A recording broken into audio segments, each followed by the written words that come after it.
Alright, I'm on the bench, and what I figured out so far is that I had to put some tension on the strings to be able to get this bridge to come up to level.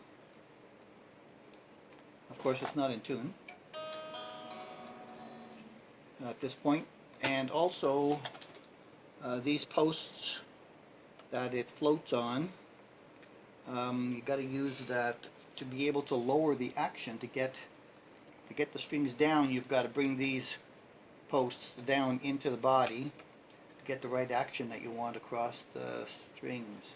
I had to tighten up the truss rod at least once already. It was in sort of the release position across the other side. So I haven't done anything with that yet. Just put some tension on it. I unlocked the nut up here, took all the pieces off. I've just taken off the back cover. Usually they put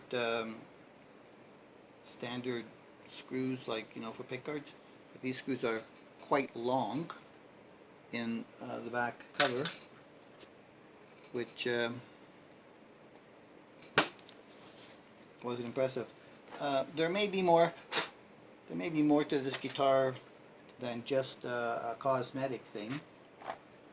There's a few scratches, you know, little things here and there, but the electronics cavity in there is also not impressive at all. Go this way. Yeah, alright. The cheapest of the cheapest of the cheapest pots and switch. This switch is kind of rickety. The gold on the hardware is sort of like an antique gold. It's like tarnished brass or something like that. I was toying with the idea of changing everything to black hardware because I can get black tuners way cheaper than gold tuners. I'm pondering on it right now. With you know, a locking nut, you may not need the best tuners up here to begin with, as long as you can get where you need to be, lock it down, and then use the fine tuning down here. It's probably possible. Right now, the tension I have on it, it's up, I'd say about 2 millimeters, not flat. I really don't like this floppy thing. The wafer on the back sucks. I'm not crazy about those pots. Something is sticking on this thing, and I'm thinking it's the knob on the body. It is the knob on the body. Shit. It is the knob on the body, and there is a chip out of the finish there. They didn't put any washers underneath these nuts. I'm really disappointed in this Harley Benton build. See, this one has a washer, that one doesn't have a washer. This is past QC, it's a B stock, but I mean, you know, come on. You didn't build it right to begin with, so if you had built it right, it wouldn't be a B stock. I mean, if you made a scratch or something, you go, oh well, we scratched it, too much work to fix it. But I mean, there should be a washer underneath that to protect the finish. And there isn't, and it's only a 2-wire pickup. So they can't be done anything with, like push-pull or anything like that. I have a set of black Wilkinsons that might be really nice in this, which are similar to the ones in my yellow Donna, which have good sound and high outputs. Okay, pondering. Where am I on this Harley Benton? Well,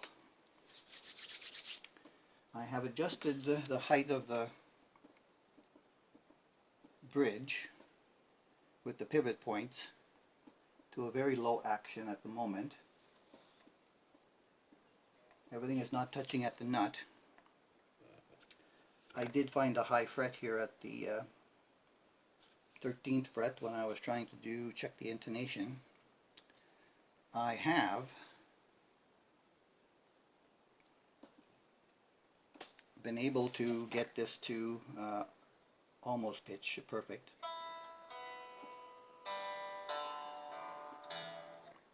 Without using the fine tuners yet. And I have the bridge flattened out, even with the body, as they say. And I have the spring claw screwed in right now up to there in order to give me the pressure that I needed to be able to get to tuning. Now, this ground wire that went through this hole, down in here somewhere, which I can't see right now, couldn't screw the claw in because it was so tight around the pivot point. It was an inch short of where it was grounded to this pot over here to be able to make it through the hole which is over there. So I had to cut it off, and I'll have to replace that with a new one. I'm wondering, why am I having trouble screwing this in? Also, Phillips head screws on this that, you know, you need to screw it in and out and in and out. Not so great. They're soft, and, you know, they get buggered up. Luckily, I live in Canada, and we have access to Roberts square head screws, which are much better, and I have replaced the 2 screws in here with Roberts. Now, there are tools that are available for helping to set up Floyd Rose, and some of them are to be able to do intonation up here by clipping them on, and then there's another couple that you can put in the back of your guitar down in here that will be able to put a screw against your block and stop it from going in that direction if you only want the tremolo to work in one direction. But also, the tool can be used to help you set it up so that you can hold your block with the top flat against the body once you get the spring tension right by adjusting a screw that goes against the block. Then do all of your stuff, and then start doing a release of the screws and tuning and screws and tuning until you get to the point where your tremolo is floating where you want it in the center, and you can still be in tune before locking down the bridge and the nut. Well, not the bridge. Locking down the bridge is locked down. Locking down the nuts and doing any fine tuning with these. I could have probably had them out a little bit further. Who knows what's going to happen? So now, some of these tools. For the top, there's a couple of them that I found, and I'm going to put some pictures right about there that I found, and they're kind of expensive. And then the ones that goes in the back, there's another couple that I found. One with a spring, and then I'll see the picture. And then there's one that's just a bracket that you screw in with an Allen head set screw. Picture here. And I'm thinking, that looks pretty easy to make, you know, for maybe a one-off guitar, compared to 45 bucks before taxes. And so, enter the 2-Bike Mike manufactured tool. So this can go down, and what this is basically, I paid $4.50 for a set of these. They're for mirror hangers in your bathroom, glued against the wall, and then they put these little clips on them to hold them in place. So I thought, hey, that's a lot better than 45 bucks. So I used my grinder, I narrowed the width, I used my drill press, I made a hole, I got the screw in there, flattened the end of it like theirs, and presto, I could do that too. I haven't installed it yet. You're actually seeing me put it in the first time, wondering like, where will I put it? Anchor it down with one of these screws, or maybe I had another one around here that I thought might be slightly better as well. But anyway, anchor it down, and then where's that? And I got instead of an Allen key, I got a square head in it, and I have this square head tool, which I can also use to do it like they do with their Allen key, to be able to turn that screw up there and hold that block exactly where you want it to be held. So I'm thinking I did okay. I can put that screw a little bit ahead of where it is right now, so I don't have to do so much angle screwing when I get this thing set, so that the lip is right on the edge of the wood.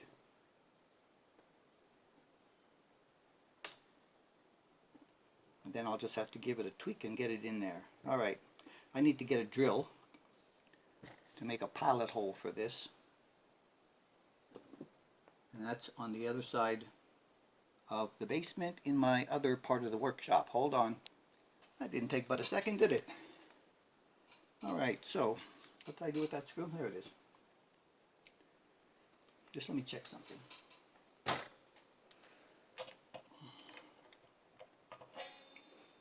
They usually move these springs out of the way when they have this thing in place. I guess some people can leave it right in there.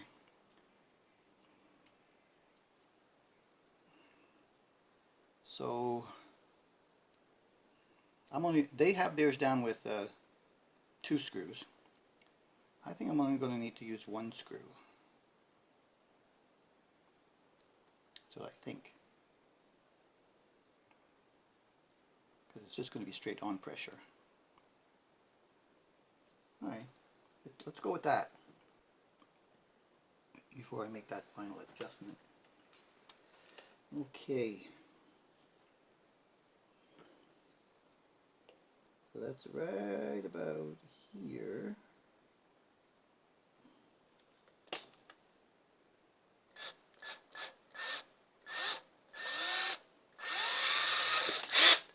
Yeah, went through very, very quickly. Went through very quickly into the cavity.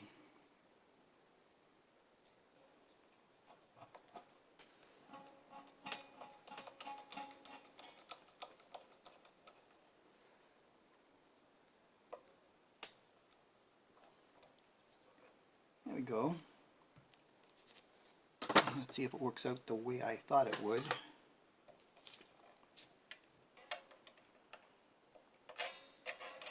So far so good. The head of that screw is kind of big and is in my way, but I am able to get that there right up to where I need it anyway. There. We are now touching the block.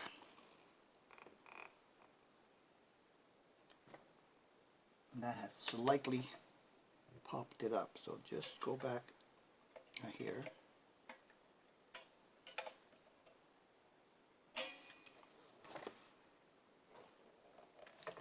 And like some guys say, it doesn't have to be 100% absolutely flat, as long as it's as close to flat as you can get it. I think I can get it. Perfect. I think I can get it perfect. The Midas touch. Woo, got it. Okay. The MacGyver tool is in place.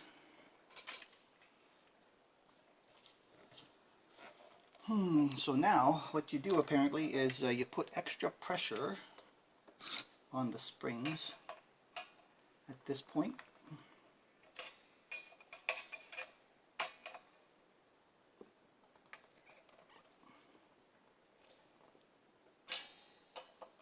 To make sure it's hard against that screw. Did it move? Oh, it's still nice. Okay,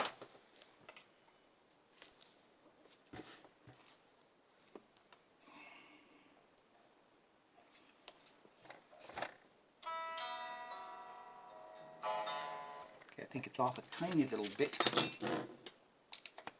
Let's see what we're going to do with it. Corgi.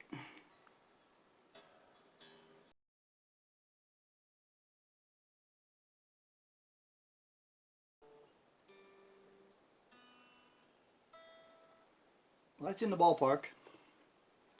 Right there. Right around it. Right around it. Right around it. And it is pulled up just a tiny little bit.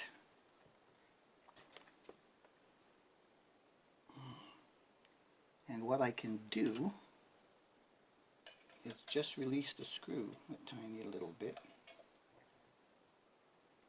for the springs to pull back down on it,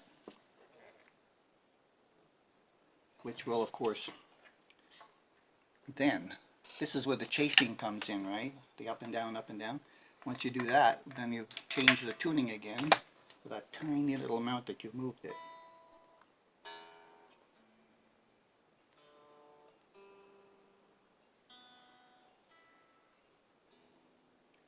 So everything's gone sharp. Let me try this too. If I do the fine tuning down, can I get the two? Yes. So if it's sharp and you have doing too far, turning them out will bring it back into fine tuning. Okay. All right. We're having fun now. Not so sure, but then you have to do the intonation. So you got to do the fine tuning. That's really close. Now, check intonation. See, this is a much longer process than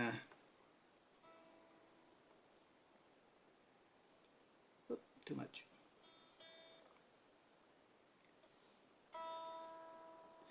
Than a regular bridge with just a screw on the end of there that you can just move the saddle with.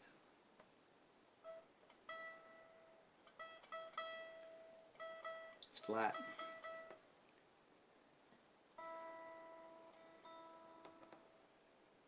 But it's also flat there.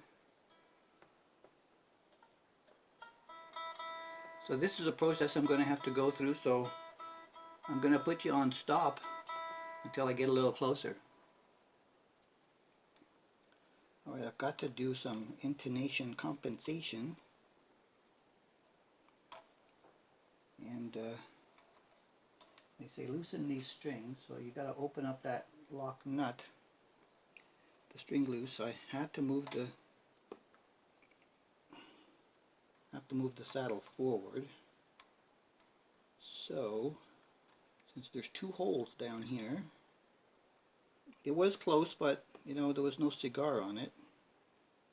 I'm just going to move this into the forward hole. That keeps happening to me with these old fingers trying to hold on to this. I'm going to have to try to find some screwdrivers with these 2mm and 3mm heads on them, so I can that's okay. So now that allows that to move forward a little bit,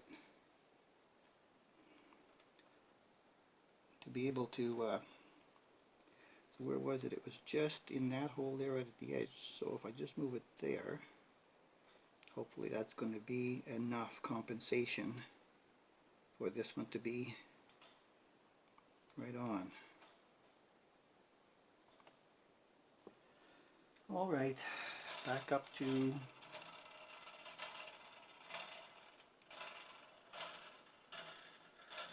pitch here.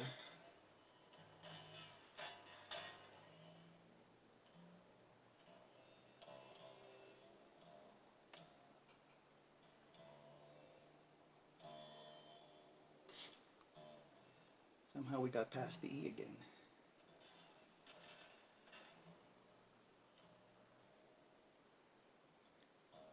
Come on, Corgi. Yeah, you're up. D. E. Must have gone too fast for it again. I'm going to turn this out a little bit more down here now. Get a little bit more range on it. Starting to get the feel. Okay, so that's on. Tighten this up again at the nut. And let's see what you got over here. Oh! Hit it right on. Look at that.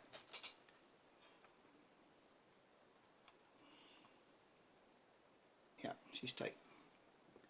Now how about that 5?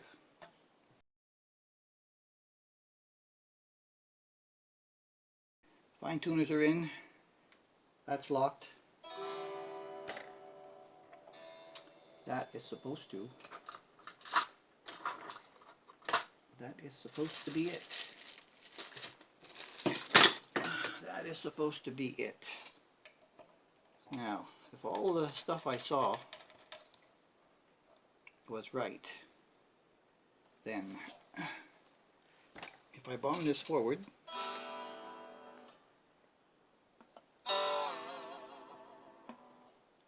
and I check it,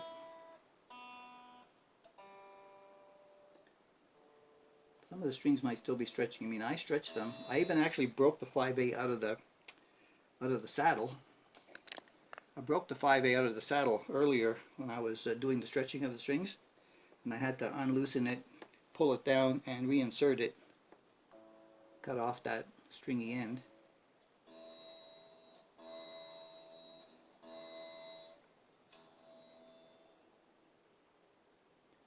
Yeah, there's probably a little bit of stretching still going on. But you know, I keep wanting to go to the headstock, which is where you would normally go.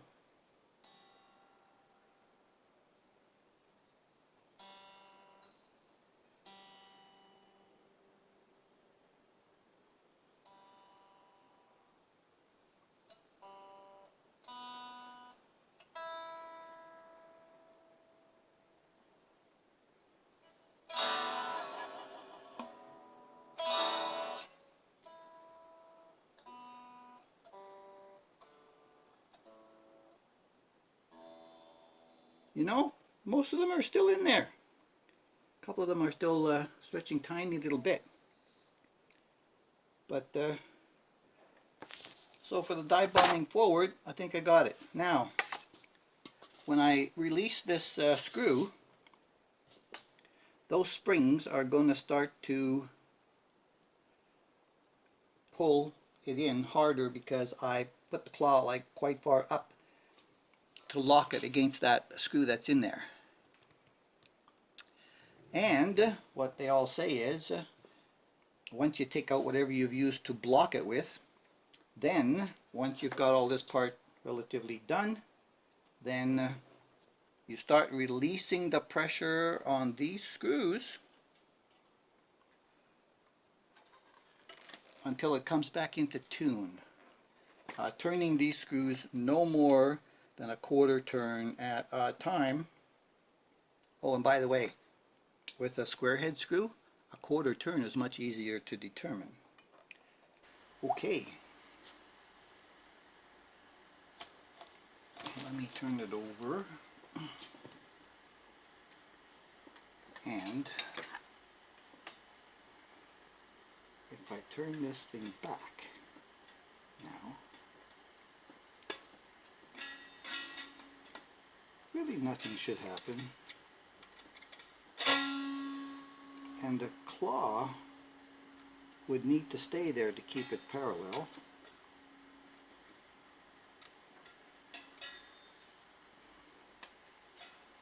Can I get that with this now?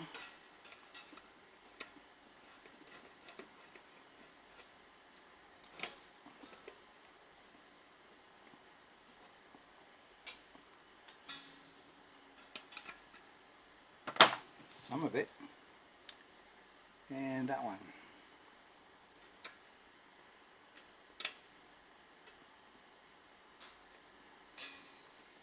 Okay, so it's about 3/8 of an inch back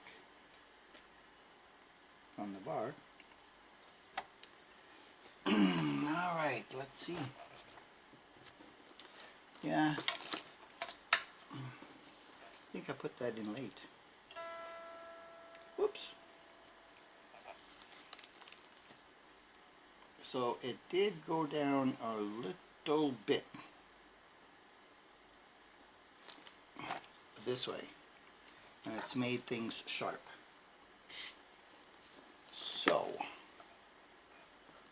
there is a slight release of the springs going to be required.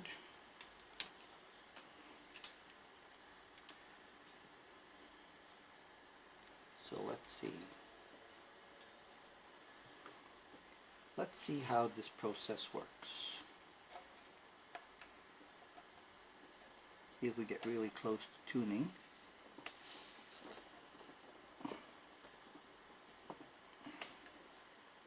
Quarter of a turn.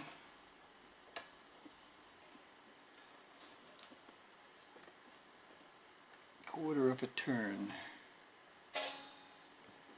And it's still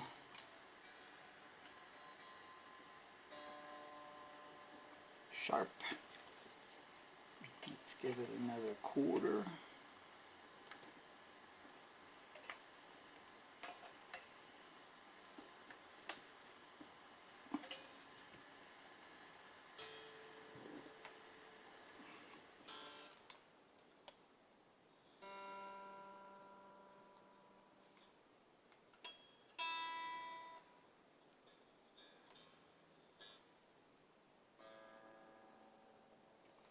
That is hovering right around tune. How's that bridge? Oh, look at that, flat. So that last quarter might have been just a little bit too much, and so I'm just going to put it back half of that. Let's see.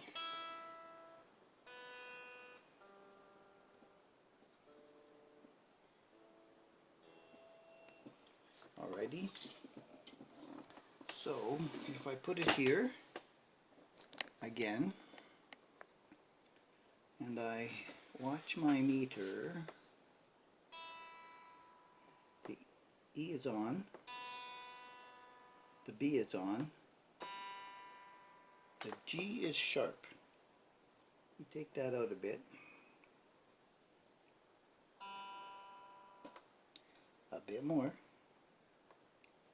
Get it under.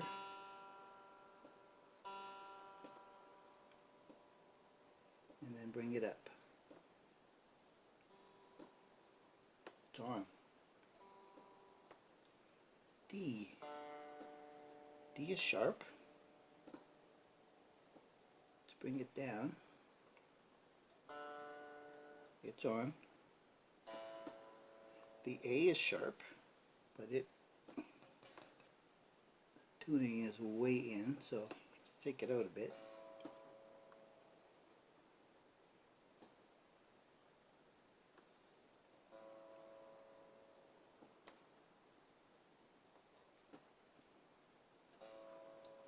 I'm going to check it with the amp as well. And the E is quite sharp.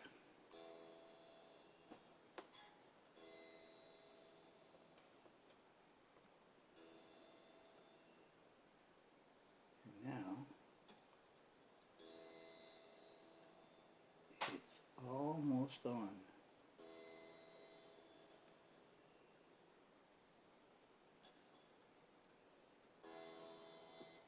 I'm hearing a buzz.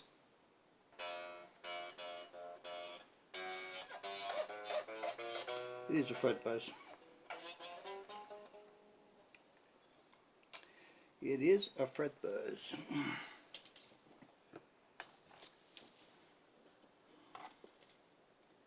Now, it is in tune.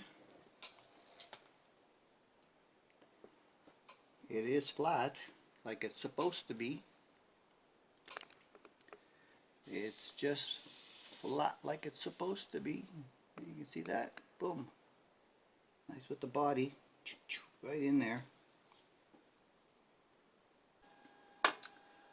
Oh, look at that. We're at the amp.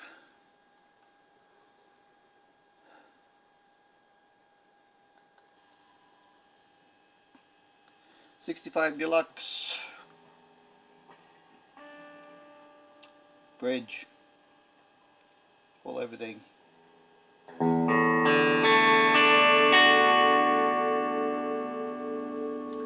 That has some output.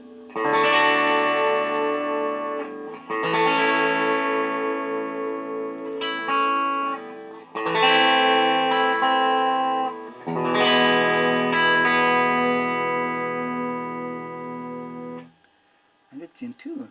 But alright, let's do this. Neck.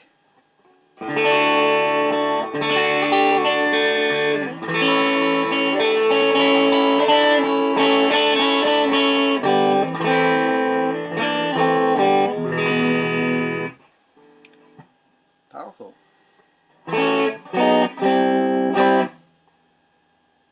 Middle. I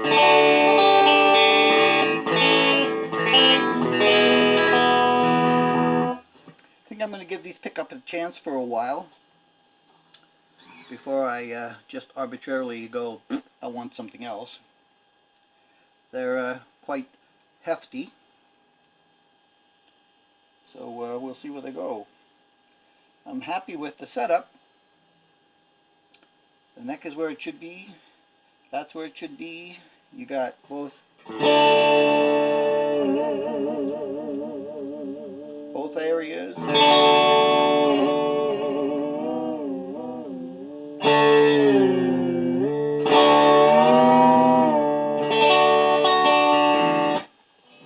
Okay, I don't hate it as much as I did from afar. As a matter of fact, it wasn't that hard at all once you understand all the regular way you tune and set up a guitar.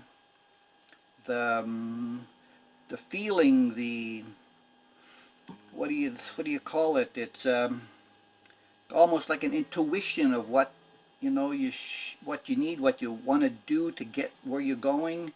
You feel it. Yeah, you kind of feel your way through it very very well. And it's flat. It's flat. So I didn't do too badly going to YouTube University from all those other fellows out there that said this and said that and said this and said that. And I took a little bit of the this and a little bit of the that and kind of made some salad out of it and added a little bit of my own dressing, and it was easier than most of them described. All right.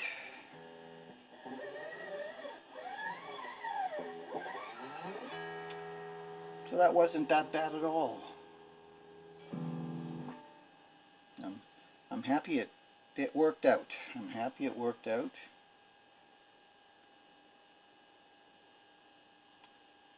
Smile with me.